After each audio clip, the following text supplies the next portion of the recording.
G'day, Ben from Melbourne here, and today we're going to do a ranking video. I think it could be my first ranking video, which is pretty strange considering my surname is Rankins. Anyway, this has been influenced by Cosmic Brian, who did a psych ranking video and a garage rock one, and Vinyl Richie, the dick of Two Men and a Dick. Cosmic's one of the men. It's no surprise who the dick is, hey? And also, the great Jack on the Vinyl Voyage did a really excellent psychedelic top 20. And so I thought, you know what? Fuck it. I'm going to do my top 10 punk rock songs from the 70s. Yeah, that's how I think. I think these other people are doing psychedelic garage rock. So what do I think? Fucking punk it up. Be punk as fuck. As one of my great commenters always says. Maybe down the track I will do a psychedelic / garage rock. I think the two kind of go together because of seems like things that are a bit garagey with fuzz, especially that earlier stuff, gets called psych as well. So I'm going to combine the two maybe down the track. Of course, it's going to be all fucking Australian. Like today is all fucking Australian because we do punk rock better than anybody else.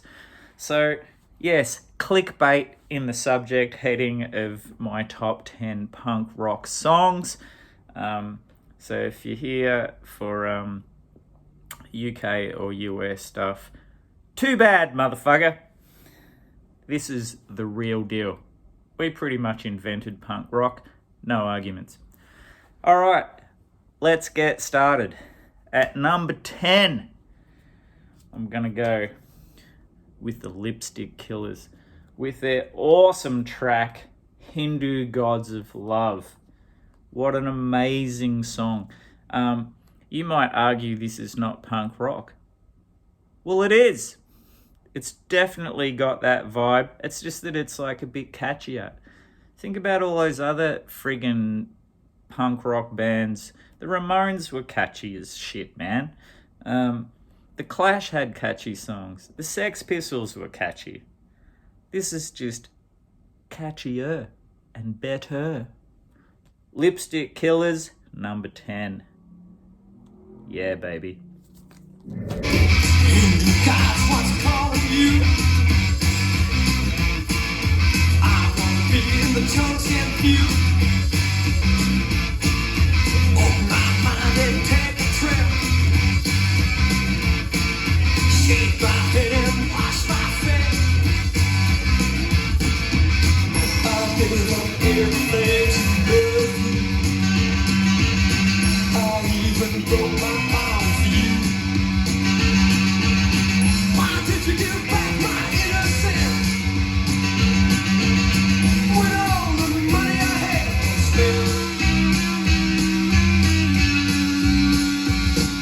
spent. Next up, from Queensland, the great Razar with the brilliant song Task Force. Undercover Cops. Now, if you know your history, you know that Queensland cops in the 70s and 80s were like Joe Bjelke-Petersen's personal army.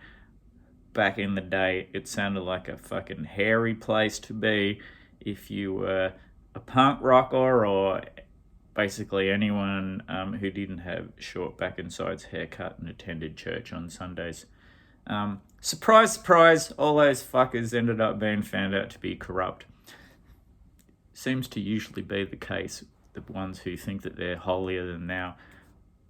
But disregarding all that shit, this is a pube straightening song.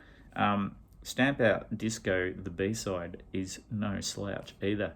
Check this motherfucker out. There's like the old 70s, 80s cop car. I'm not a car head, so someone will fucking correct me on that. But great track. Here they come down the street. You know they think they're pretty neat. They're gonna stop our music 'cause it's saying too loud. Then we begin to mingle in within our crowd. They're the Glass Balls, how we love you. Glass Balls, sirens above you. Glass Balls, think you're tops. Glass Balls, you ought to cut cops. Next, you might say, well, this isn't a 70s one. Well, fuck, man. On the back, it says January 1980. So they obviously recorded it in the 70s. And that, of course, is the awesome Birthday Party with their song, The Friend Catcher. This is where the weirdness came in. So they were like the boys next door, and they released a self-titled record, which was kind of new wavy, poppy sounding stuff. Not a bad record. The B-side, I think it is, which has Shivers, was where you could hear Roland S. Howard's influence. And then when they changed their name to the Birthday Party and become something completely different. And I guess this is the beginnings of like art punk, because like the Melbourne punks were considered a bit more arty than the Sydney ones. Like the Sydney scene was probably more influenced by, you know, your Stooges and MC5 kind of thing, whereas the Birthday Party, it's probably got a lot more in common with some of those UK art rock, the Bowie of the late 70s, a lot of the German stuff, all that shit, but pushed through the Australian lens and a lot more fucking aggressive. Yeah, Birthday Party, phenomenal band. Would love a time machine to go back and see them in the day just to see Roland rip it up.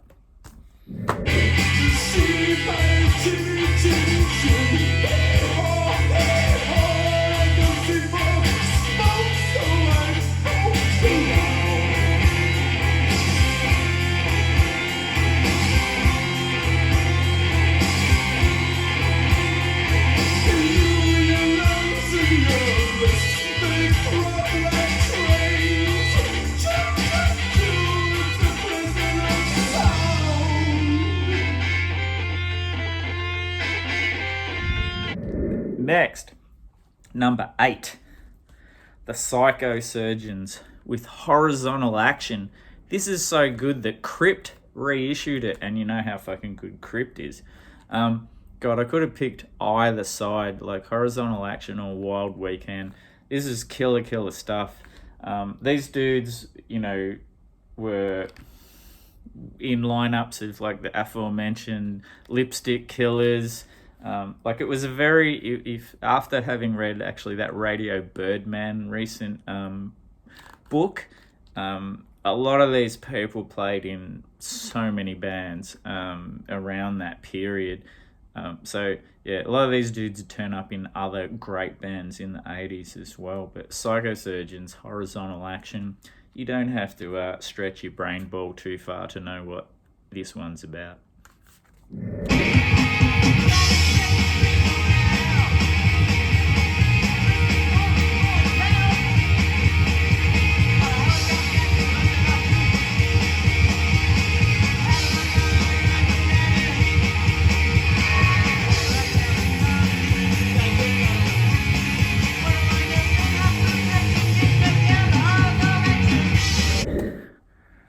From the most isolated city on earth, and I'm talking about Perth in Western Australia, comes the Scientists, led by Kim Salmon.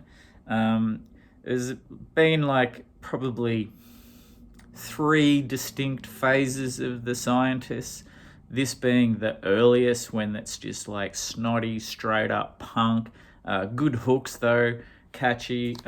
You also obviously know like Kim Salmon from Be Suburban and his solo stuff with the and as well as his stuff with the Surrealists. Now I'm gonna go with Last Night just because it's a song which is like been written by both Kim Salmon and James Baker. Yes, that James Baker from the Hoodoo Gurus.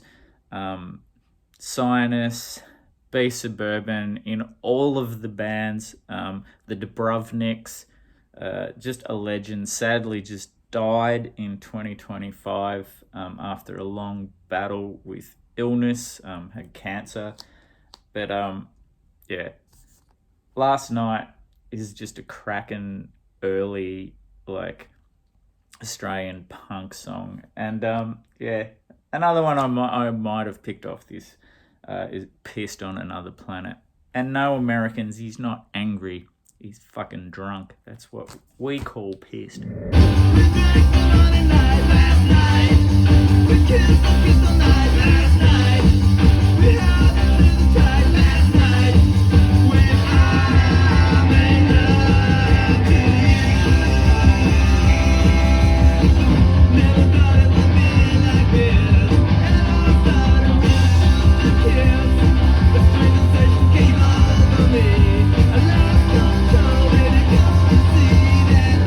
What are we up to? I lose count so easily. Vinyl Ritual will be into me in the comments because he's a good counter. You just ask him. 1, 2, no, counting backwards, aren't we? 10, 9, 8, 7, 6. So this will be 5. And this is the mighty X, the Australian X, not the Los Angeles X, who are also a great band, but they're equally sort of punk and got a rockabilly thing going on, which is cool as well. But this is the 7-inch Hate City, recorded in 77. Yeah, this is like a lot more, like it's heavy on the bass thanks to Ian Ryland, and like the bass and the drums are like just propulsive in this skeletal spidery guitar, and vocals that are like it's like too many cigarettes, razor blades and whiskey in your diet. It's like if Howlin' Wolf Tom Waits and Captain Beefheart had a baby. Would be like a Ugly baby, that's for sure. Anyway, I'm going for the song Good On You Baby. What a ripping awesome song that would set the scene for X. Unfortunately, like X only released like sort of 2 records, and they were 5 years apart. But if you can track them down, I think one's called At Home with X, which is the second one, and what's the fucking first one called? X Aspirations. That's right. Both killer top shelf punk rock.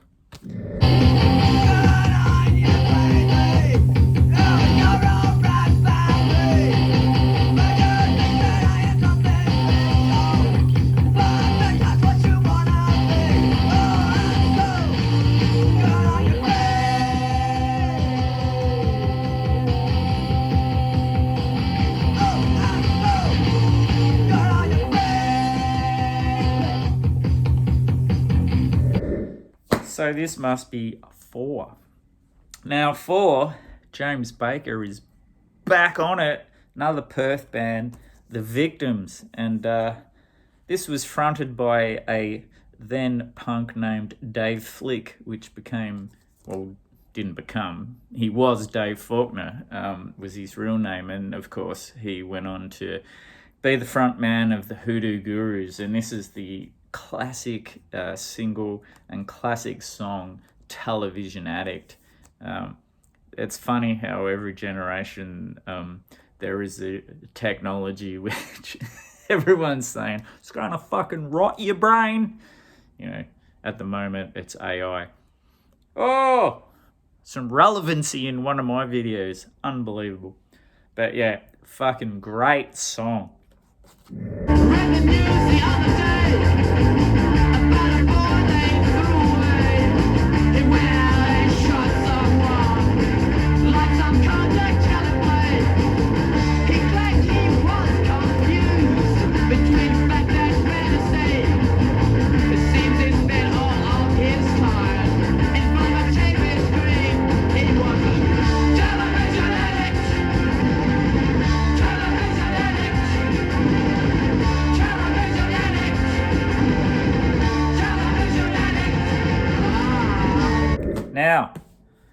Number 3. Yes. There's a lot of songs I could have picked by this band, but I'm going to go with the one which was probably the first one I ever heard, which is Radio Birdman's classic Aloha Stephen Dano, which, of course, Hawaii 5-0, if you are old enough to remember that. And they kind of appropriate that awesome riff in this song, but it's just a punch in the face. It's got everything that's great about Radio Birdman. It's got that amazing rhythm section, the fucking red hot guitars, and of course Rob Younger's one-of-a-kind voice, like a powerful, commanding voice. Awesome band. 2 great records back in the day. Both like X, it took a while for the second one to come out due to a myriad of boring reasons I won't tell you about now. But that's worth checking out too. Living Eyes, and the first one, Radios Appears, just classic records. And Zeno Beach, when they reformed, is pretty damn good too, if you get that bit. Aloha Stephen Dano, absolute killer song. Destination in the field. I wanna have a tail. It's stand at the hilltop. Yeah, should be staying in the jail. It's waiting for the KGB. And here's his top TV. Those reds want me having. This guy gets played. Steve, I wanna say thank you for all you've done for me. And I just talk to you. You're no one to me.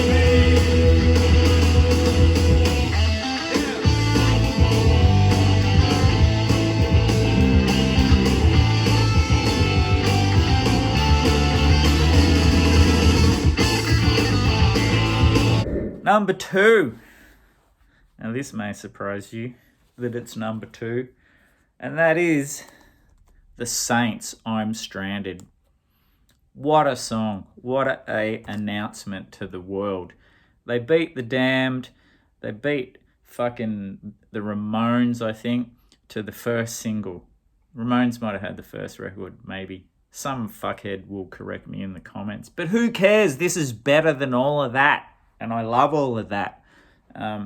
They had this song when they were called Kid Galahad, recorded in 1974, and it's pretty fucking close to this. It's just, it says it all. Like, they must have felt stranded in Brisbane in the Joe Bjelke-Peterson era of Queensland. Fucking killer song. Nobody cared about them over here. They sent them out, pressed them themselves on what they called Fatal Records, their own self-made label. Got in the hands of someone from Sounds magazine in the UK who called it the best single of this week or any week, and I would probably agree with that. Like a snake calling on a phone. I've got no time to feel alone.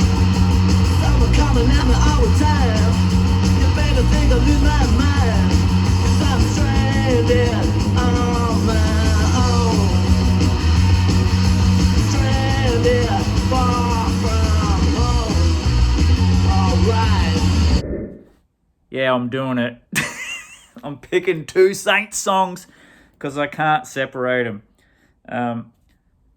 This Perfect Day, which was what came next. And it was like, if you were fucking not sold on how good the Saints were already, and then they released this, oh my God.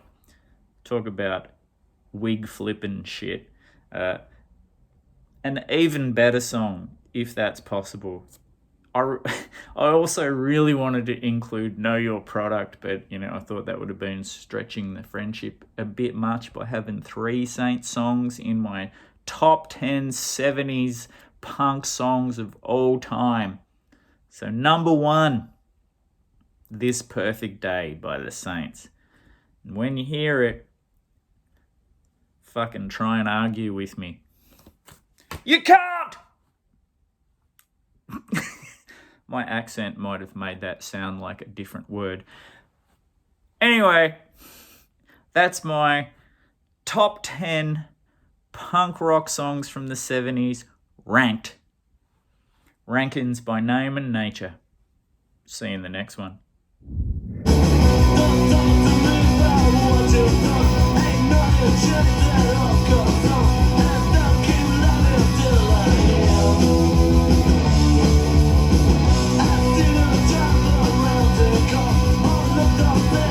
Drunk and boss.